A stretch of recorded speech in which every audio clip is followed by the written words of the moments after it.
Okay, there we go. My computer just didn't really want to bring that up again, but here we go.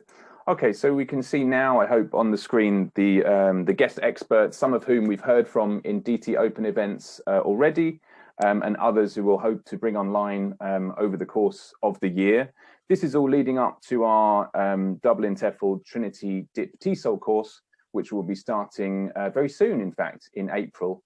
And a lot of you have expressed an interest in staying around at the end in about an hour's time for the info and Q&A session, which is great. So I'll be talking about that after Leo.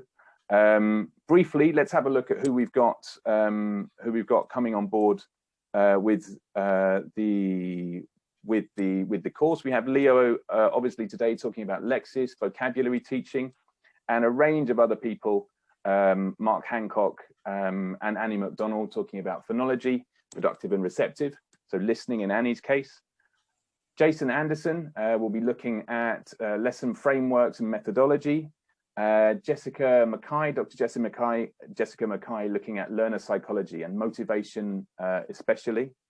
In terms of transferable skills, employability skills, professional development, we've got a kind of team of Chia Swan Chong, who also looks at intercultural aspects. You might have seen some of the short videos, in fact, she's been sharing with us on our socials as well. And Sandy Millen, who's also a great role model for career development. JPP Gerald, Justin will be joining us talking about decentering whiteness in ELT and issues of race and language. And you may have seen Danny a couple of weeks ago, or a month ago now, looking at emerging language and task-based approaches.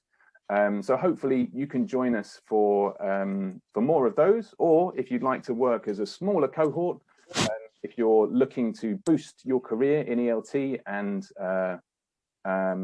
get involved in our DIP TESOL, then those people will be working with smaller cohorts there as well. Okay. Okay, I've just disabled the waiting room, so we may have some extra people joining us as we continue. That's enough from me, I think. Without any further ado, let me hand over to Leo. I'm just going to spotlight for everybody. And Leo, over to you. Thank you very much. Hi everyone, and thank you for inviting me. Thank you, Sean. It's an honor to be here. And Sean, I like to start with a joke, and Sean told me it's okay to start with a joke about St. Patrick's, which was yesterday. So I hope you're not hungover after big celebrations last night. Otherwise, I would normally start with this joke, but I see quite a few people in the audience who have already been to my workshop, so you have already heard this one. Anyway, I'll just leave it there for a second.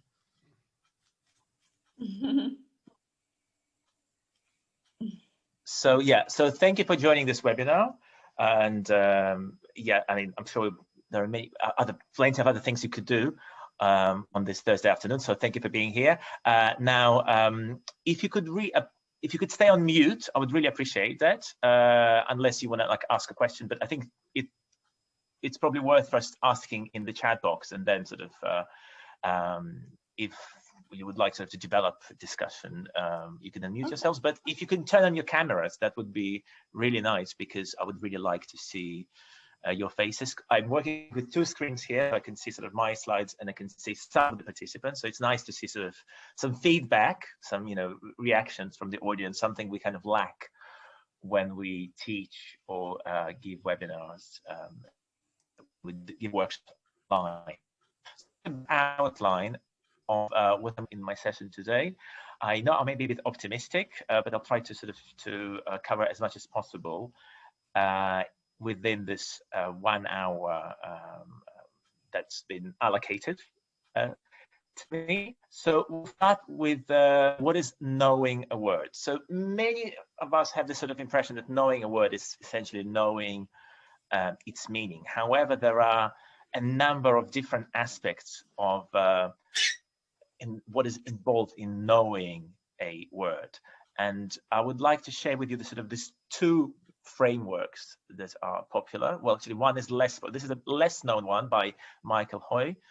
I'm sorry if my connection. I just got this warning saying my connection is unstable. Am I breaking up or something? No, it's fine. Okay, good. Okay, so this is according to Michael Hoy, who takes this more kind of holistic, let's call it, more lexical grammatical view of language in general. So you see, what does the word mean? It's only this tip of this iceberg, and I'll be using this iceberg metaphor a few times today. For example, how is the word used grammatically? It's his second one, which is very important. Of course, pronounced, restrictions, collocations, etc. So all these are very important aspects of knowing knowing a word in a foreign language, in English. I call it the learning burden, basically meaning like what does it take to master a word.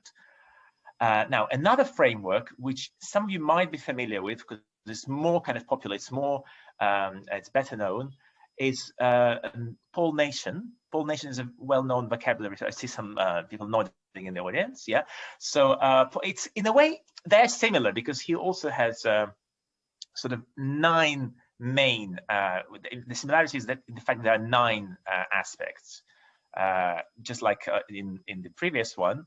So Collocation is a well-known second L2 vocabulary researcher from New Zealand. So there are also 9, as you can see here. They're not exactly the same, but then he further breaks them down, each one into RP.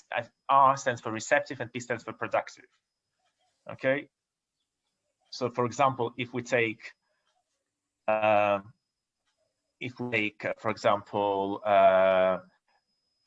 written form, yes, a receptive would be what does the word look like? So you actually, when a student and learner sees the word, they can recognize it, and productive would be they can actually write this, they can spell this word themselves.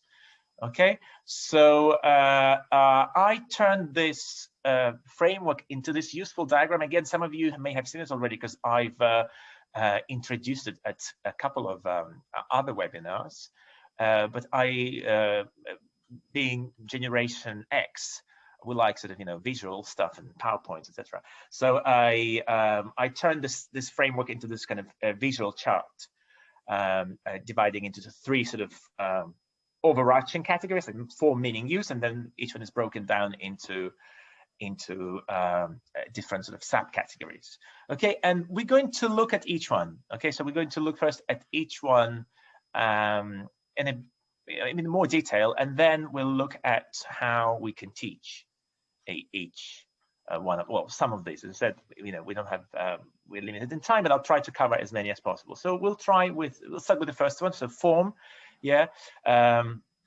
So what does this involve? What is knowing the form of the word? So, well, basically, spoken form, it's knowing how a word is pronounced, which again, we may take sort of for granted. Okay, my students can understand. Well, it's not true, because I was recently talking to this friend of mine based in Turkey, very good in English normally, and then he says, "Oh, it was fascinating," and I was like, "Come again?" So his English is, let's say, kind of B2 C1 level, yeah, but yet he mispronounced that word. So can you say that he knows that word? It's a rhetorical question, but you can type your comments in the chat box. So clearly he knows how to use it because it was used appropriately, but he didn't know the form, or at least one aspect of the form, yeah, spoken form. So he didn't know how to pronounce it because he said fascinating. And interestingly, yesterday I mispronounced a word myself, and I was corrected. But perhaps I'll ask the audience now and tell me if I was correct. So we were talking about this word, yeah, so I pronounced it as prescient, and a couple of participants in the audience said, "No, Leo, it's prescient." So feel free to type in the chat box how you would pronounce it. Okay, because so I said prescient, and my participants in the audience said, no, it should be pronounced as prescient. So I guess it could be the matter of British versus American English. Okay, all right. So feel free, yeah, you can continue this typing in the chat box, type away. Okay, and I'll move on in the meantime. So, of course, we need to know its written form. I just use like random insurance, okay? Because many of my students, for example, may spell the word insurance with sh, and quite understandably so, yeah, because we hear sh sound. So again, why it's important also to know how the word is written, and also nation includes word parts. So knowing sort of what word parts this word is composed of, if you like. So for example, knowing that improvement is basically improve, the verb improve, plus ment, plus the suffix ment. And then also, for example, by this token, you can extrapolate it to other words. For example, development. If a student encounters development and they know that ment is a suffix that we use to create nouns, they will figure out the meaning. So development. Okay, so meaning now. We're coming to meaning. So the first, this is the main subcategory there is what researchers like to call, somewhat unhelpfully, the form meaning link. So the form meaning link basically is linking the word. Okay, here there's the word how it's spelled or how it's pronounced, and it's sort of linking it referent to what it denotes in real world. So essentially, to help you understand this linkage, okay, I will, for example, let me ask you something. Yeah, I will ask you to name a vegetable. Name a vegetable that begins with C. Okay, again, you can type in the chat box.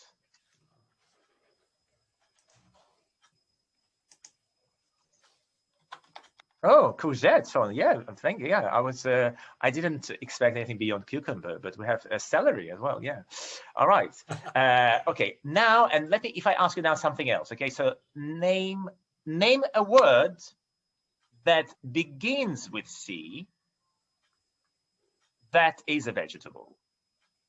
I mean, do you see the difference? I mean, yeah, you would produce the same, your response would be the same. But did you see how my sort of wording, basically, it demonstrates that our mental lexicon is essentially sort of this system of double entries. Yeah, so we have the form and meaning. So name a vegetable that it begins with C, or name a word that begins with C that is a vegetable. Okay, I hope it's going to help you demonstrate there's two ways of seeing this form and meaning. Okay, now what is this animal?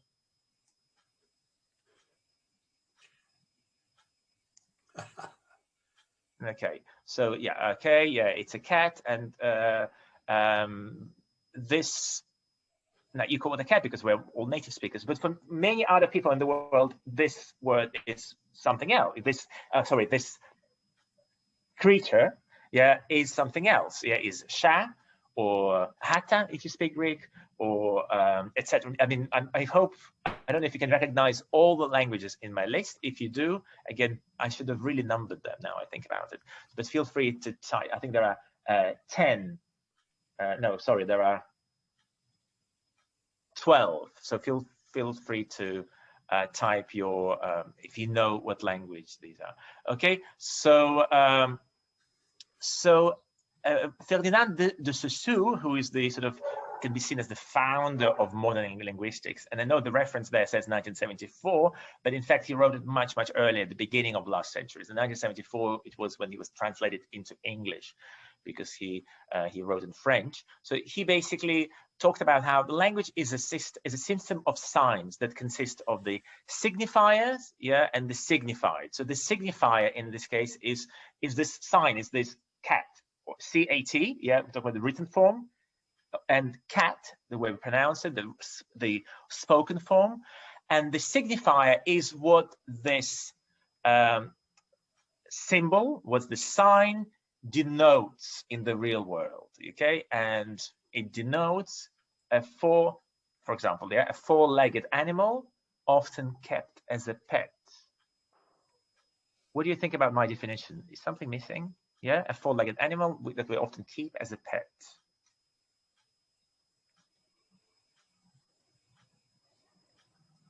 Yeah, exactly, Matthew. Thank you. It could be a dog. It could be a dog.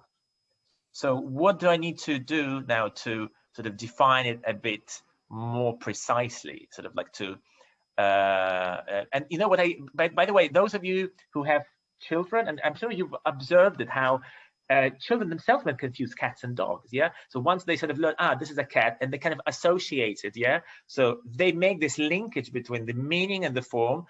So they make this linkage between, so if it's a four-legged animal, so it must be a cat. So they start calling every all pets cats, or the other way around, depending on which they encountered first. Yeah, they might call all the four-legged pets dogs. I see some people nodding. I guess you're kind of maybe reflecting on the way your children learned language. So that's what happens. So yeah, to be, we would have to be more specific.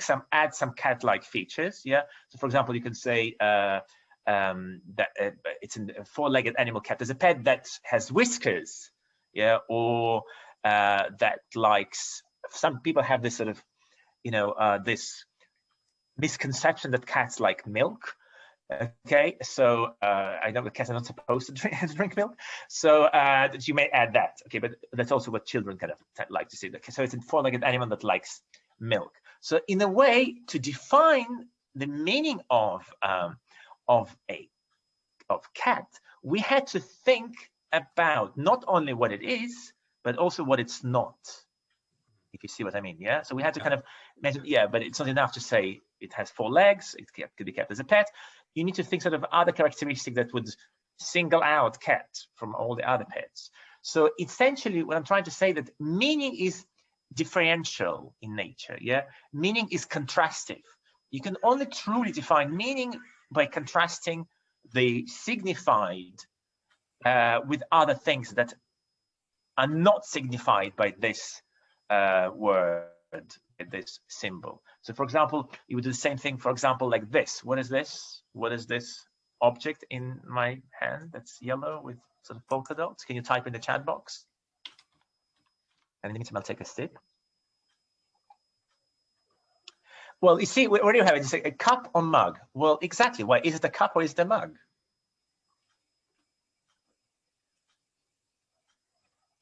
Oleana. So you see, it kind of depends on what I'm drinking from it. Yeah. So maybe if I'm drinking tea, you would say it's a cup. But if I'm drinking, actually, it's coffee. So if I said coffee, I think you would be more likely to call it a mug. But essentially, they're very similar. It's kind of this, more or less the same object. Well, maybe cups are a bit smaller. Yeah. But this is kind of a smallish mug. So again, you kind of, it's not only what it is, but also what it's not. Yeah, and also maybe what we use it for. So you see how all these different things. I'm getting maybe a bit philosophical, and I would like forget about teaching for now. It's just only kind of let's focus on the nature of meaning. What is actually meaning? Is it something inherent in words, or is it something really kind of arbitrary that we decided to assign? Because this could have been easily called a saucer. It's just sort of we decided to call it that way. Okay, now, so meaning is differential, meaning is arbitrary, my last point, and the second one, which is kind of skipped. Of course, meaning words are polysemous. Yeah, they have, most words are polysemous, they have more than one meaning. Yeah, again, poly, it's from Greek many, and what semantics meaning, so it's the fact of having many meanings. Oh, in the meantime, we have some Lucia done some Lucia, I suppose, yeah. So has done some research into adjective, present, formal, use, prescient. Okay.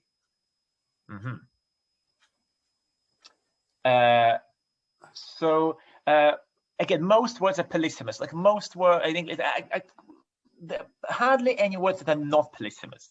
And it's interesting, the words that are not polysemous are normally like terms, because if you think about it, in science, you have to be really, really precise. Yeah, so you cannot allow any kind of misunderstanding occurring. So kind of extremely infrequent words tend to be monosemic. They only have one meaning, like, appendicitis or periscope. Okay, so they kind of have one meaning. The relationship between the signifier and signified is very straightforward, but most words are not like that. So also going to take into account when we teach vocabulary. So, I mean, which meaning are we focusing on? All right, so as I said, so the first thing when you kind of learn, you'd like to know what this word means to create this form meaning link. Next one, again, I'm following a Nations framework, is concept and reference. Okay, so what is concept and it's in a way it's related to what I've been talking about mugs and cups and other things. So okay, we know what it means, but we should also know kind of what things are included into this notion, because languages, they do not always, the semantic fields of word in, let's say, English and in your students' first language, let's say take Spanish, for example, they do not necessarily correspond. And again, I may be simplifying horrendously here, but for example, if you take Spanish word humido, I hope I'm pronouncing it correctly, please correct me, Spanish speakers. So it can be translated into English in 3 different ways. But for Spanish speakers, it's the same. So once they learn English words, for example, imagine Spanish speaker, yeah? So they learn the word damp, yeah? They need, okay, so they said damp is humido, yeah? It's something that's with liquid. So they need to further sort of hone it down, yeah? Like a bit like we did with going from pet to a cat, and understand what this concept includes, that it's kind of very specific. It's in English, yeah? It's not any, you wouldn't say about the air, so it's very damp, yeah? You would say humid in this case. So again, they need to understand all that. I'm just trying to learning vocabulary is really hard. It's a process. Okay, so and the as I said, words do not correspond. So for example, if we take this blue circle, this blue sort of plate, that's the Spanish word humido, yeah? So it's one concept. But in English, this concept is divided into more than one, yeah? Into let's say 3. I call it, that's why I call English is a very lexically dense language. And I'm sure if you teach students at C level, they often complain about this. They're like, why does English have so many words? But all those words are very specific. They're very narrow. So it's like they only refer to that, yeah, or to this. So they're very kind of used in very, very narrow kind of contexts. Now, and this is more or less sort of like nouns that, you know, concrete nouns is one aspect of it. It's kind of easy. Okay, it's also a well-known thing that concrete nouns, concrete words are not always translated the same way. There was this experiment where speakers of different languages were asked to divide the same containers into different groups, and they were instructed to speak their own language. Like they spoke, so Spanish speakers did it in Spanish, English speakers did it in English, and Chinese and Mandarin, etc. And they're all divided as objects differently. Okay, so they even ended up with different, not only with different numbers of objects in each category, but they also ended up with different number of categories. Interestingly, Spanish speakers had more categories. They had botella and all kinds of things. But for example, English speakers had only 6, and Chinese had only 5 categories. So, and these are concrete objects. Now, when we talk about abstract concepts, again, and this is something shown now as I'm talking about just as you were coming in, about also like lots of cultural things affect our lexicon as well. So things like, for example, if you take things like my favorite example is with the word blame, yeah? For English has many words that can say somebody is guilty, somebody is to blame, or somebody is accused, yeah? But you can conceive of other languages, maybe some of your languages, where it's the same word. So the word to be accused or to be guilty is the same word. But in English, it's, again, could be the influence of common law, historic difference, cultural difference, but English ended up with so many words. Or this interesting even distinction, I would say, in English between the, somebody's accused or alleged to have done something. Again, it may be the same, refer to the same concept in your students' languages. So I guess I've dwelled quite a lot on this. Let's move on. Okay. Let's go to the second category. Our super category consisting of 3. So we talked about form, we talked about meaning. Now it's the third one, use, which has like 3 subcategories in it, which is collocation, pattern, and constraints. So collocation, again, we're going to talk a bit more about collocation later on. Just some examples: added value, spend time, a point of view. Do you notice anything about the collocations that I gave you as an example? Anything about the difference between them? If you see the difference between these three collocations, please type in the chat box. Okay, I deliberately chose, like, there's a slight difference between them. Not a slight, it's actually a big difference. No, not context, no. Yes, yeah, Sean, yeah, different parts of speech. Yeah, so the first one is adjective noun, verb plus noun, and noun plus noun, or more precisely, noun of noun.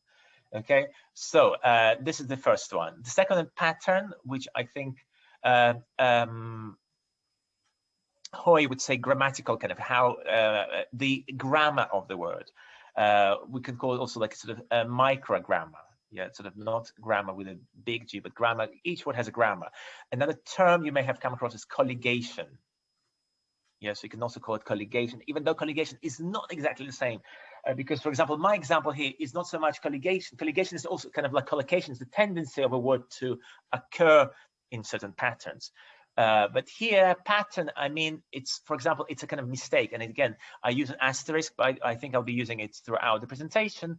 So when I use this, it indicates that this utterance is faulty.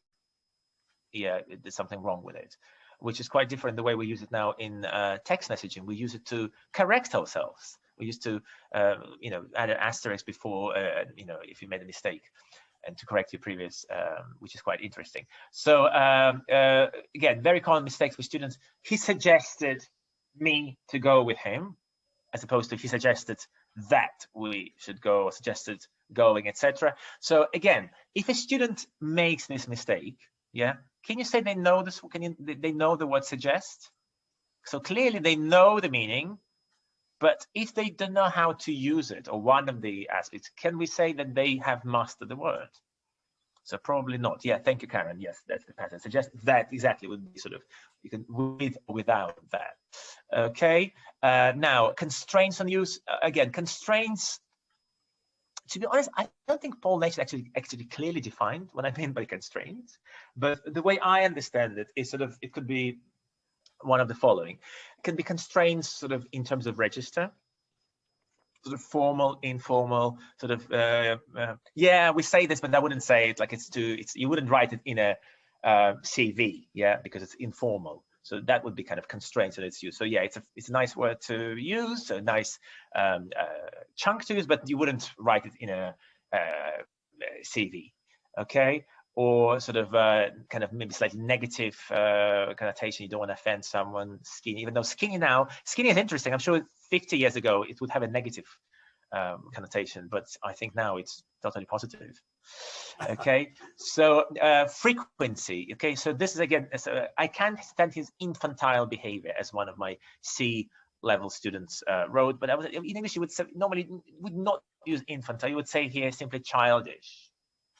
Yeah, so infantile is kind of more words that psychologists would use. It's more sort of specialized, if you like.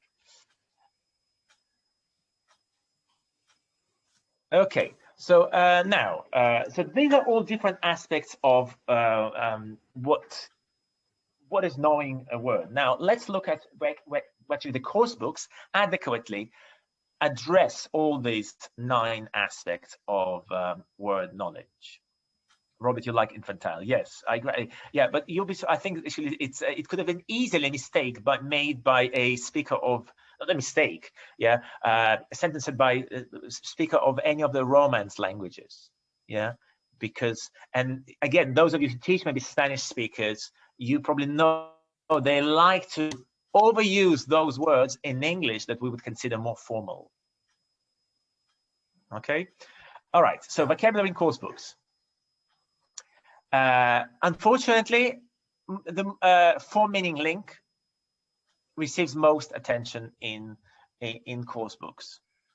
Okay, and this is research done in about 10 years ago. I don't know if there's been any study since then, and a similar study to look, and this looks at many different textbooks, including like Headway and, well, what kind of textbook we had 10 years ago, language in English file probably, etc. Okay, so I don't know, I'm not aware if there's any study that's been done more recently, so perhaps maybe course book writers have taken on board this criticism. So, and Brown in his study analyzed the books at 3 different levels. Yeah, beginners, pre-intermediate, and intermediate from different publishers. I think there were 6 books in total that were analyzed in the study. And as I said, 4 meaning received most attention. Yeah, you see here in my, let me scribble it again.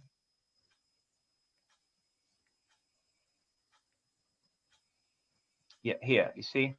So sort of more than half of all the activities, tasks, exercises in the coursebook were devoted to just form and meaning of the word. Yeah, and there was much less consistency in the attention that was given to other aspects of word knowledge. So in other words, it's all what we as teachers, we should sort of fill this gap.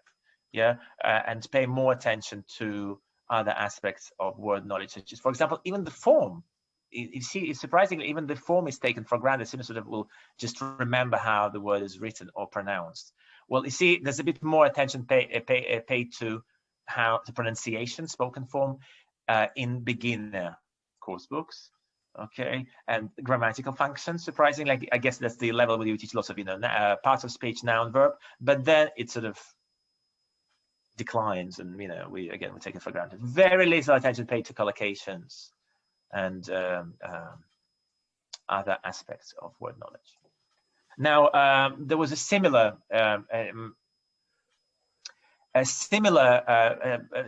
study done on what teachers focus in their teaching. So this was course books, but when you teacher talk, not teacher talk time, just teacher talking. Yeah, what teachers tend to focus in their talk is also 70% of all the classroom vocabulary teaching episodes tend to center on teaching meanings and not paying enough attention to other aspects of word knowledge. And when you mentioned earlier, I'll be using this sort of metaphor. So what we, it's not mine, I believe it was David Singleton, Irish linguist, who also about 20 years ago said, like, what basically vocabulary teaching only touches the tip of the iceberg and doesn't go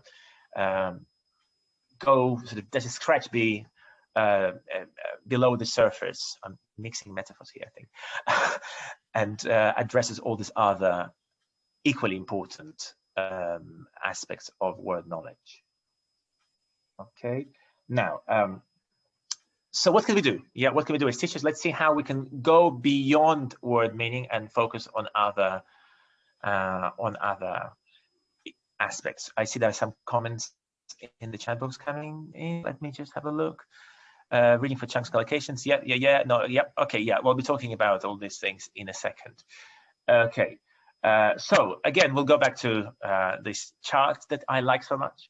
And let's look at how we can pay attention to these other parts of aspects of word knowledge when we teach. So, for example, form. Yeah. And study shows that learners tend to confuse words in English, and it is especially true for learners who come from L1 backgrounds whose scripts are different, they're not Latin. Yeah, so say Arabic speakers, Hebrew speakers, all the speakers from Asian countries, yeah, where the writing system is completely different. So they find it confusing, yeah, and many teachers, we take it for granted, yeah, that they understand. Now, what's interesting, this concept is known as Syn Forms. A very old baccalaureate study, she coined this term, Syn Forms.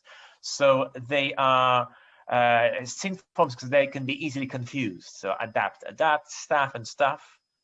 I'm sure many even students who come from the L1 that's uses Latin, like Romans, like I mentioned earlier, they also tend to mix up stuff and stuff, etc. Council and council, they're all very confusing words. So what a sensible, sensitive, yes, yeah, interesting, yeah. Thank you, Anna. We have some nice in comments. Chicken and kitchen, yep. I suppose it would also be a Syn form of sorts. So learners tend to now. What's interesting, why it's important? They confuse them, and they kind of, when they read, they assume they know the word, but they don't. So they know they may know, let's say, they know one, they know cancel, yeah, they know cancel, but then when they read, they see conceal, and they say, oh, well, probably because we have some funny transformations going on in English words, yeah. For example, fall becomes fell, and keep becomes kept. So maybe they think, okay, maybe it's just like funny past form of that word. So they might sort of misinterpret it, and they overestimate actually what they understand. They think they know those words, but they don't, because they take them for their Syn forms. So an example of how it can be embraced. For example, this is from like a gap fill that I came up with, devised for my students. Yeah. So Lady Gaga won a lot of praise. I notice they tend to confuse praise and prize. Okay. Because again, for many European language, because this AI should be like I, so they think it's prize. So it's an interesting one, because actually you can say both. You can say she also won a lot of prizes for it. Yeah, but you see how grammar would change. So you say she won a lot of prizes, as opposed to she won a lot of praise, which is uncountable. Also, you can also do with much and many, the same kind of contrast. Yeah, many prizes, but much praise. Okay, there's some nice thank you. Yeah, please, keep them coming. Those your suggestions, lie and lay. Yes, well, you find native speakers confuse lie and lay, so we can't really blame our students, because most native speakers don't know the difference. Lie and lay, rise and raise, good. And again, it's confusing because also we can say pay rise and pay raise. So which is correct. Do they confuse it or misspell it? Well, Robert, as I said, yeah, both. It depends, because there are written form, spoken form. They misspell it, but they also may misspell it when it comes to productive use, or misunderstand the meaning when it comes to receptive use. Yeah, when they read, they think it's this, but it's something else. It's that. Okay. Use and usage, very nice. It came up today with my students, because she said, give me examples of different usages, and I didn't have the answer. So in the break, I went to one of my favorite tools, one of the online learners dictionaries, and I found, and I was after the break, I was able to provide an answer to my students about use and usage. It's very interesting.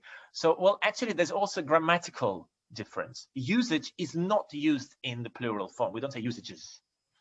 Okay, her sentence called for the plural form. Describe many uses. Yeah, she wrote usages. So uses. So one distinction is grammatical. Yeah, that use can be countable, but usage cannot. And also then they overlap. Lots of, you can find, if you Google usage different, you'll find lots of forum discussions, people arguing about it. So the only kind of what I could sort of this meaning I could sort of work out was, you would use a lot. You would say, for example, our water usage is very high. We should try to be more economical. Or how come your gas usage is so high? Because you don't do any cooking at home. So usage tends to go with sort of the amount of something being consumed. And generally, use is a much more general word. Usage sort of tends to sort of, I often use this to distinguish synonyms. So this is use, and usage is just sort of more specific word, if we could sort of visually demonstrate it. Okay, all right. So very useful technique to show business. Again, I'm sure you'll agree, business is a funny word, and students find it difficult to spell. If you have come across any funny spelling of the word business made by your students, please type in the chat box. Okay, I find they tend to misspell this word. So for example, it's very easy to break it down. The formal term for the structural analysis, In other words, it means simply breaking the word down, like remember we did with improvement, improve plus ment. So busy, being busy plus ness, and ness is like meant. We use ness a lot to make nouns in English, such as polite, politeness, yeah, or kind, kindness. So now, why and I, it's also learners might be familiar, would be familiar because it's a well-known phenomenon in English where Y becomes an I, like in many other words, like study, studies, etc. So basically, well, we're still left with this kind of peculiar pronunciation of that it's busy, yeah, with an E. But still, I think I hope that this kind of analysis helps them at least when they write essays, for example, to break it down. Yeah, okay, ness, busy, being busy, busyness, and produce the correct form when they write. Yes, Robert. Yes, absolutely. I'm sorry. Yeah, but I did mention that. Yes, exactly. You would have to say many prizes, a lot of prizes, and that's exactly the distinction I made. How grammar would change as well a lot in my previous example with Lady Gaga, with much prize or much praise, but many prizes. Okay, moving on. Prerequisite, for example, when something is a prerequisite for something, you could do the same kind of structural analysis. Yeah, can you please do it in the chat box? How would you break it down to your B2, C1 students?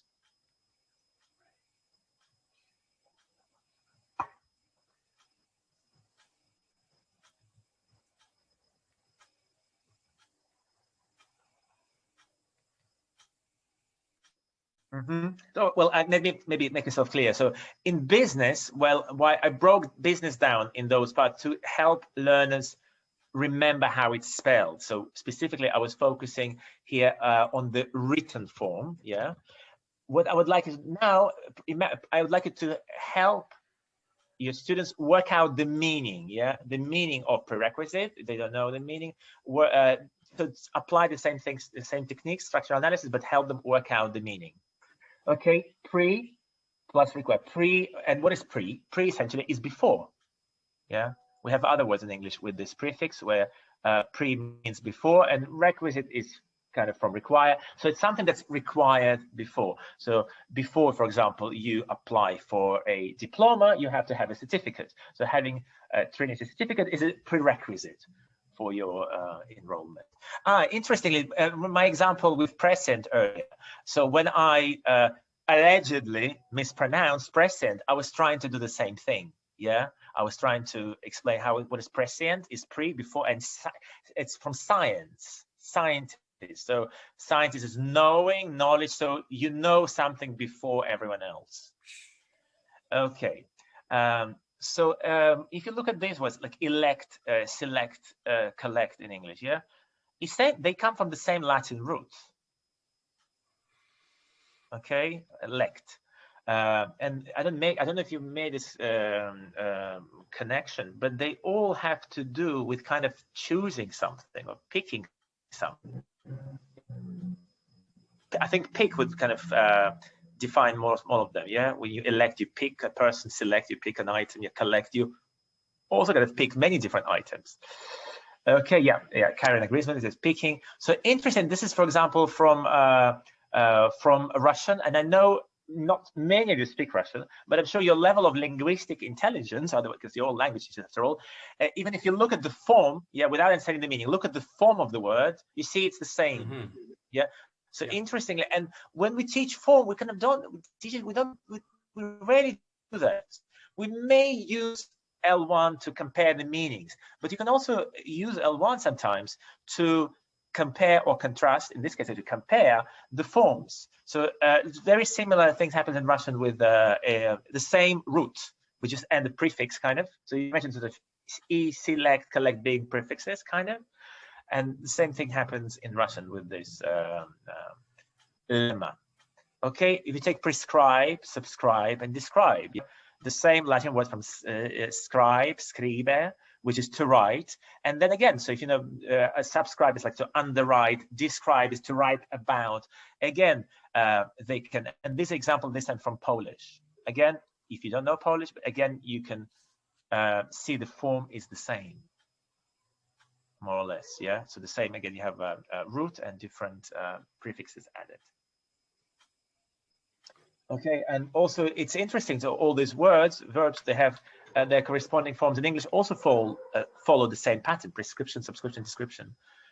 So it's all very useful to show your students to make this kind of connections between different words. Okay, let's look now at going beyond meaning in terms of use, not usage, but use. So now here there are two different schools of thought. I need to kind of stop and explain. So there is this very dominant today, the school of thought, such as Paul Nation, sort of is one of the proponents, the one whose frame actually I'm using, Norbert Schmidt. So you may have heard these names. So they, in most of their studies, they essentially claim that form meaning comes first. Yeah, form meaning link comes first. So first thing you acquire when you encounter a new word, you want to know what it means. Yes, so if we remember this, signified is signified, form and meaning. This is the word, this is a concept, how this linkage. Okay, another school of thought, Michael Hoy, whom I mentioned earlier in the other framework, John Sinclair, very well-known corpus linguist. Basically, its main sort of based on this main pillar, that language knowledge is collocational in nature. And I think somebody, I can't really scroll up now, it was a while ago, somebody posted it in the chat box earlier. You shall know word by the company it keeps. So essentially, this underlying beliefs of this school of thought can be summarized very nicely in this John Firth's famous dictum. Yeah, you shall know a word by the company it keeps. So essentially, you cannot define a word in a sort of vacuum. Yeah, words can only be defined in relation to other sort of surrounding words. Yeah, so for example, if I ask you to define what's the meaning of accident, yeah, it would be different whether something, for example, you would say, I deleted it by accident. Yeah, or he had an accident. He had an accident at work. Or even he had an accident on the way to work, referring to car accident. It might be a different word. So, and I mean, as L1. So, for example, a car accident might be sort of something similar to car crash, and accident at work, something a bit similar to incident. And I deleted it by accident. It's kind of like by mistake or by chance or something. So you see, they are all different meanings, and this is something interesting because when my teacher trainees, I have sort of native speakers, and I'm sorry I'm using this. I'm not supposed to say native speakers. I know it's become sort of this taboo word, and non-native speakers, and it's very different because interestingly here, non-native speakers have this sort of added advantage. They would see these different meanings of accident immediately, whereas native speakers tend to think, well, it's all the same. It's accident. So that's when I always send them to a dictionary, so that we'll look it up in the dictionary, in a good learner's dictionary like Longman, and see how many meanings would be listed. So if there are different entries, so these are different meaning senses of the word. So as you can imagine, I subscribe to this, even though I'm quoting a lot of the researchers from the first school of thought. I subscribe essentially to the second one. The language knowledge is collocational, and you cannot really divorce meaning from collocation. You can't sort of teach, first we'll teach meaning, and then learners will pick up collocations as they go along. You have to teach meaning and collocation together. So again, to take my example with accident, I wouldn't teach accident plus its meaning. I would teach have an accident, or be involved in an accident, or something deleted and met by accident, because the meaning would depend on collocations. Okay, now going beyond word grammar, again, very common. So this blue box that I have at the top of the slide, this is something you see a lot in course books. Again, so they choose one of the word that suits. And I find that, I mean, those examples, like, wipe out. I mean, why? What is wipe? Why would anybody confuse cut back on with wipe out? I mean, they're completely different. So sometimes I feel like they just have to put in something, that they have to put another. sort of distractor, and it has to be a phrasal verb if the target was a phrasal verb. So of course the wrong option should be also a phrasal verb. I don't know why. But why would anybody confuse wipe out and cut back on? I mean, why? Okay, I see broke down and broke out. I see, okay, fine, there, but perhaps let us confuse them because we teach them together. Maybe we shouldn't be teaching them together to begin with. So, but anyway, but essentially, see, the difference here is in meaning, okay? So the marriage, you should need to know that marriages broke out, break down, sorry, and pandemics break out. So again, it's a matter of actually collocations, yeah? But why focus always on, in these exercises, why focus only on meaning, yeah? When you can focus the same kind of exercise on word grammar. So look at my suggestion. After devoting years of his life to the bears, he's under no illusion. It's actually from a FCE or CAE paper. Under no illusion, doubt. So both semantically, both illusion and doubt are possible, yeah, but only one fits sort of grammatically. So you would need to know that, again, and this is exactly going beyond not just teaching the meaning, but also teaching how we use one or the other. So you would say, because doubt would be used with in, usually we say to be in doubt. But these things are very often ignored. So we teach the meaning, but we in doubt, but to be under no illusion. Okay, the same, for example, with a slightly lower level, let's say A2, B1 level, work and job. Very commonly confused words, but they are, even though they may be semantically similar, but they're grammatically completely different. It's like a bit like use and usage. Work cannot be countable. So I like exercise like this, where they have to make sort of this choice, not based on meaning, but based on how the word is used. Okay, so so here, of course, job would be the correct option just because of grammar. Well, I mean, you wouldn't say for real work anyway. Yeah. So anyway, I would like you to now. Can we? Okay, let's choose maybe just 2 people from the audience to annotate on the screen, and others can type in the chat box. This is sort of like a C1 level activity. Again, dealing with words with similar, again, semantically similar, they similar meanings, but the difference is basically grammar, grammar of word grammar, yeah, what pattern, what comes before, what goes after. So who would like to be my assistant for this activity? Basically, we'll ask you to go to, at the top of the screen, to view options, and then view options, annotate, and then just scribble, but we don't want like 10 people scribbling at the same time. So can we choose someone? Sean, can you help? Can you nominate someone? I'll nominate, shall I? Trusha, how you doing? I can see you got your mic off. Maybe you can annotate. Okay. If you go up to view options, and click on that and tick annotate. Yes, I've got that. So, Tricia, maybe you can do the first, let's say the first part, and second participant. Sean, can you nominate someone else? Oh, okay. Who else is here? I'm going to scroll down and see anyone who's got the video on. Hi, Anna Sassoon. Are you there? Do you fancy doing the next bit? So basically, what I'd like to do is just to go to view options. Okay. And then annotate, and then circle the correct option.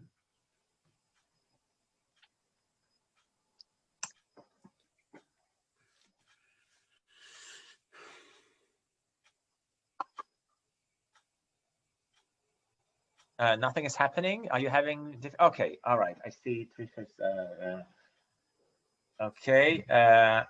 Basically, you can just Tricia can just circle it. Like basically, what I meant is this. Yeah. I suppose you chose something else. You chose stamp. Maybe. Yeah. Sorry, I was trying to draw. Yeah, right. Draw, and then you can just. Yeah, I think I've got it now. Wiggly line. The arrow is very nice. Okay.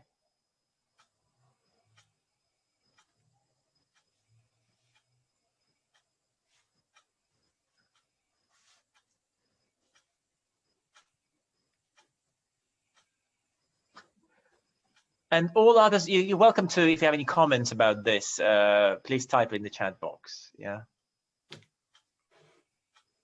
So essentially, you will see how they all kind of based on knowing collocation. So knowing, going beyond just the meaning of the words. And they need to know, even for example, condolences. Yeah, that we offer condolences and we don't pay. You pay respect or pay tribute to someone. So you see, it's or for example, under such unfortunate circumstances. Yeah, you wouldn't say really under such conditions, maybe in sort of conditions, you would say. So again, yeah, at behest, okay, etc. You see, rumor and gossip, again, very similar words, kind of when it comes to their meaning, but we say rumor has it because that's a chunk with the word rumor, which is also kind of an important thing for learners to know. I remember one of it was Michael Hoy's sort of was not knowing the word is also knowing what chunks, what lexicogrammatical patterns it occurs in, and this is a good example. Rumor has it, or as opposed to, okay, and not contrary. Okay, thank you very much. Thank you for your circle squiggly. Leo, was it correct? On the screen, was it okay? Yeah. Yes. The correct answer. So yeah. So here's my highlights with the Thanks. Okay, and by the way, it's taken from a TV series called. I teach a lot using TV series, especially these days when it's online. So basically, my students watch TV series at home. Shouldn't say really at home, between lessons, and then we discuss them and do all kinds of activities like this. Okay, so while on the topic of collocation, so something interesting I would like to share with you. So of course there are many different ways of focusing on collocations, and these four boxes demonstrate 4 common activity types, types of, or rather exercise types for dealing with collocation. So I'll just let you sort of have a look at these 4 boxes and try to take it in.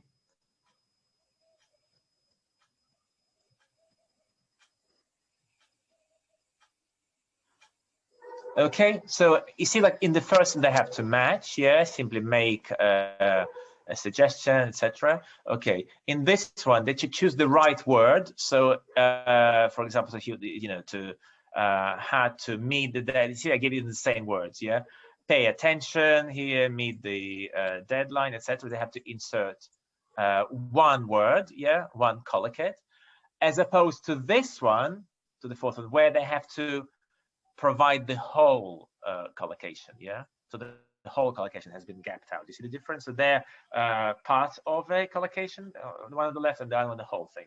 And the one in the top right hand corner, they have to choose the correct verb, sort of similar to what we did now in the previous activity, where you had to choose which word collocate. So you make a suggestion, do a suggestion, etc. Okay, they have to choose. So in other words, let's call them this way. So the match activity, underline what we did now, underline or circle. Okay, insert word, part of a collocation, or insert whole collocation. Which of this do you think is most effective when it comes to teaching collocation? Now, let me sort of clarify what I mean by teaching. By teaching as because as you can see from my from this webinar, I take a very holistic view of the word teaching. Teaching is basically all these different things we do with words, recycling and reviewing and it's all teaching. So here I mean teaching as in presenting, introducing for the first time. Okay, so which of these do you think would be most effective?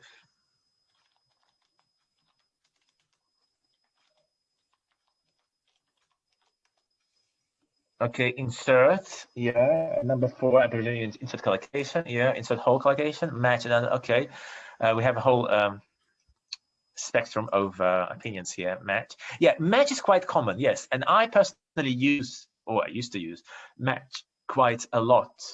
Okay, getting students to, until I came across basically this study and this is taken from a study, relatively recent study, 2014.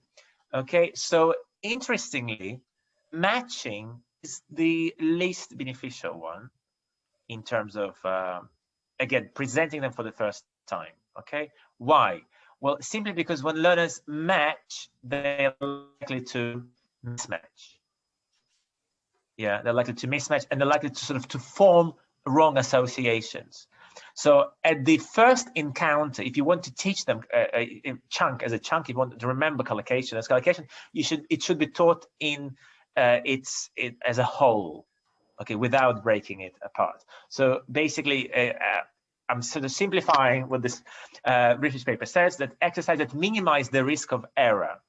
Yeah, so of course, if its collocation is intact, that you have to have given a whole collocation, you have to fit into a sentence context, you minimize the chance of error. Okay, and when exercise such as insert word, yeah, the left, my left column, yeah, matching and insert word, where you basically took those collocations apart, there's a higher chance of error. So they might actually miscollocate and then form wrong association. So it's better not to leave it to sort of to trial and error. So, but again, I'm not saying now you should completely abandon matching exercises. No, matching is great exercise for practicing collocations, but not for teaching them. So teach them as whole first, first highlight them, draw students' attention to it as a whole, and then of course already when they have learned it or have encountered it with once, then break it up and get them to match. Okay, so and yes, now of course there are other types of exercises that can deal with collocations. They were not included in the study, but just would like to share with you other ways you can work with collocations in the classroom. So for example, another common one is making correct wrong sentences. But again, I would only do it after your students already know the correct one. Yeah, it cannot be used to, in the early stages of learning. So they need to be taught the correct form first, and then they can be asked to spot errors in sort of this miscollocations. Yeah. Or this is a nice one that I like. So for example, it's actually from Michael Lewis's seminal book, Lexical Approach, in the 90s. So when you're given a string of, he calls collocation chains, I believe. So you're given lots of different nouns, and you need to choose the one that doesn't belong, sort of odd one out based on collocation. So which one does not collocate with do? So the answer would be, for example, breakthrough. All the others do collocate. Okay. Sean, how are we doing for time? We're doing okay for time. I know a lot of people had booked in up until now, so we're getting towards the end of our allotted time. How are you doing for time? Yeah. Can I go on? Do you want me to? Do you want to leave? Because you wanted to do. Should we say we've got another 5 minutes for people? Okay. Okay. All right. Okay. So another important activity. So we talked about matching is not a good exercise type for introducing collocations, but it's okay for practicing. So how should we introduce collocation in the classroom? Yeah. So input enhancement has been shown to be quite effective. So by input enhancement, I mean when basically when it's made sort of when it stands out on paper for students. And how do you make it stand out? You use either bolding or underlining or even different font, for example, maybe capitalizing, highlighting, etc. So and these are different studies that show that highlighting or input enhancement in different forms aids retention, especially when you tell learners that they should look out for that. Okay, so if you just give them a text with things highlighted, they will not pay attention. But if you warn them ahead of this, and as you read, pay attention to the highlighted or underlined chunks. And there's you will increase their chances of retention. And it works particularly well with input flooding. So input flooding is when input flooding is very common in grammar exercises.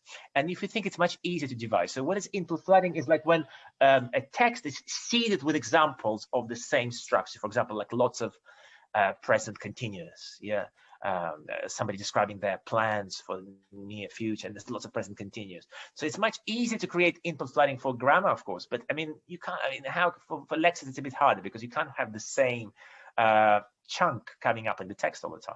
You can do it in class with your students. You can talk about a sort of in a discussion with students. You can create input flooding by, for example, asking them. You can teach, for example, let's say afraid of. Yeah, afraid of, because they, again, students tend to make mistakes with afraid. They might say afraid from something. So you can simply turn it into, okay, so Sean, tell us some things that you are afraid of. Being a bad father by working too much. Okay, so Sean is afraid of being a bad father. Yeah, Peter, what about you? What are you afraid of? Snakes. Pardon? I'm afraid of missing a meeting, not waking up in time. Okay. And then you could go on. So Peter is afraid of missing a meeting. Sean is afraid of being a bad father. Anna, what about? You don't have to answer now. Yeah, I'm just like showing how. So this is sort of input flooding you can create through your teacher talk. Yeah, not in a text. Okay. And many course books already do that. So they going back to input enhancement. So this is from Hugh Deller's Outcomes, upper intermediate. You may recognize it. Do you see, it's like short text. There are 3 highlighted chunks. Yeah. I don't know if in my, if it really comes over well here. Christ of faith, takes into a word of advice. So what I do with my students, okay, fine, they have those, but you can always find more. So if you can find more collocations there in that text, can you please type them in the chat box now? Or again, you can, if you want to annotate, I don't mind if you now mess up my slide because we're almost done anyway. Okay, doing the walk. Okay, yep. Where is it? The last paragraph. Oh yeah. Okay. Yeah. Okay, according to embark on a journey, etc. So there are, you'll find many others that end up with. So this is, I'll show you my underlined copy of the same one. But as I mean, I may have missed quite a few as well. There are many. You can always find more collocations in the text. All right, I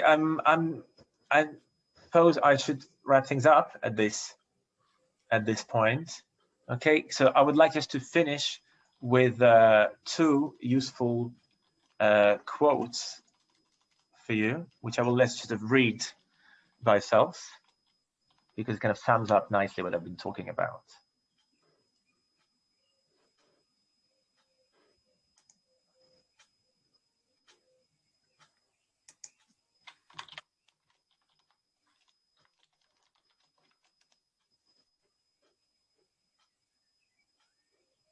Okay, and I hope I've shown you different ways how you can engage with the same item, for looking at its form, looking at its use, look at grammatical patterns.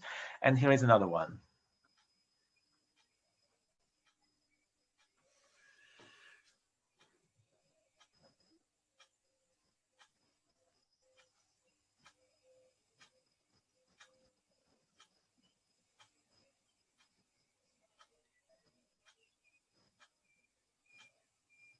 Okay, and I see that maybe we haven't done so much of the latter of relating to your own experiences, but you still have a chance to meet me again in April, I believe. Sean will tell you more about it when we can sort of delve a bit deeper into this whole area of lexical grammar. So thank you very much.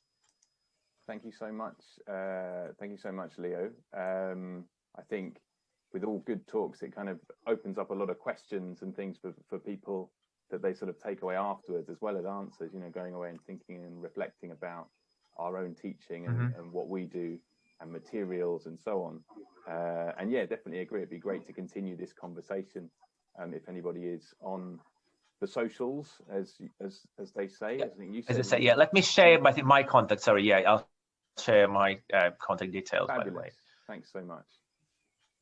Then yeah, perhaps we can pick up on this and continue the conversation about how we do teach vocabulary, be it introducing for the first time or practicing, and see maybe as a result of this meeting, we might experiment with some small changes and see what effect that has.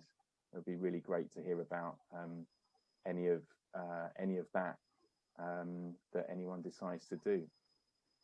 So thank you very much, Leo. We'll give you a quiet virtual round of applause. Of course, if it was face to face, you'd be able to hear that, but it would be a cacophony, you know, on Zoom.